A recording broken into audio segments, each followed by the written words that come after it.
बिस्मिल्लाहिर्रहमानिर्रहीम। अस्सलाम वालेकुम दोस्तों, उम्मीद है आप खैरियत से होंगे।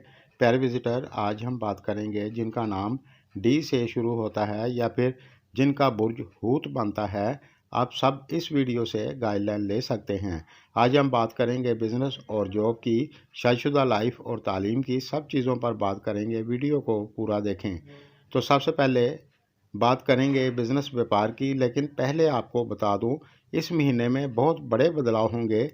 तकरीबन 9 सियारे बदलाव करेंगे, लेकिन ये महीना आपके लिए काफ़ी हद तक अच्छा रहेगा। यानी अगर आप अपने काम पर फोकस बनाकर चलेंगे तो इंशाल्लाह आपकी इनकम अच्छी होगी, परेशान होने की ज़रूरत नहीं है। और जो लोग बड़ी इन्वेस्टमेंट करना चाहते हैं तो 8 अप्रैल से पहले आप कर सकते हैं, लेकिन 8 अप्रैल के बाद आप ना करें, क्योंकि इस दौरान आपको किस्मत का ज़्यादा साथ नहीं मिलेगा। लेकिन सियारों की कंडीशन कुछ ऐसी है कि आप अपने काम में मन लगाकर मेहनत करेंगे तो आपको अच्छा फ़ायदा होगा, क्योंकि जुपिटर इस दौरान राजयोग बनाएगा। और जो लोग जॉब करते हैं आपके लिए ये महीना अच्छा रहेगा। बस आप मन लगाकर अपने काम को करें, इंशाल्लाह आपको फ़ायदा होगा।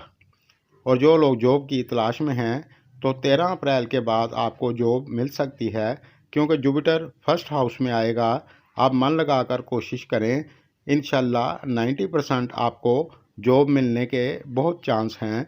और इस दौरान आपके काम को सराहा जाएगा और कुछ दोस्तों का प्रमोशन भी हो सकता है। जिन दोस्तों के साथ ऐसा होता है मुझे कमेंट में ज़रूर बताएं। और जिन दोस्तों ने मेरे चैनल को पहले सब्सक्राइब नहीं किया तो कर लें, साथ बेल आइकन और ऑल पर प्रेस ज़रूर करें, ये सब कुछ फ्री है। तालीम की बात करें तो 13 अप्रैल के बाद आपका पढ़ाई में मन लगेगा और आपके लिए ये महीना अच्छा रहेगा।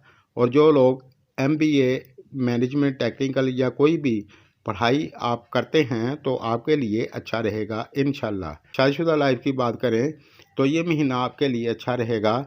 अगर कोई पहले परेशानी चल रही थी तो 13 अप्रैल के बाद वो ख़त्म हो जाएगी इंशाल्लाह। और जो लड़के या लड़कियां शादी के लायक हो चुके हैं तो 13 अप्रैल के बाद आपके लिए रिश्ता आ सकता है।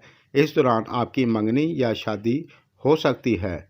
मेरी दुआ है मैंने जो पॉजिटिव बातें की हैं वो सब पूरी हो जाएं, आमीन। रिलेशन की बात करें तो 8 अप्रैल के बाद आप थोड़ी सी एहतियात और समझदारी से चलेंगे तो आपके लिए अच्छा होगा। सेहत की बात करें तो 12 अप्रैल तक मामूली सी दिक्कत हो सकती है, अल्लाह ना करे, लेकिन इसके बाद आपके लिए ये महीना अच्छा रहेगा। इस महीने में आप ज़्यादा बेएहतियाती ना करें। प्यारे दोस्तों, आप हर महीने हस्बे तौफीक सदका देते रहें, ऐसा करने से आपको फ़ायदा होगा। मेरी वीडियो अगर आपको पसंद आए तो लाइक और शेयर करें। शुक्रिया।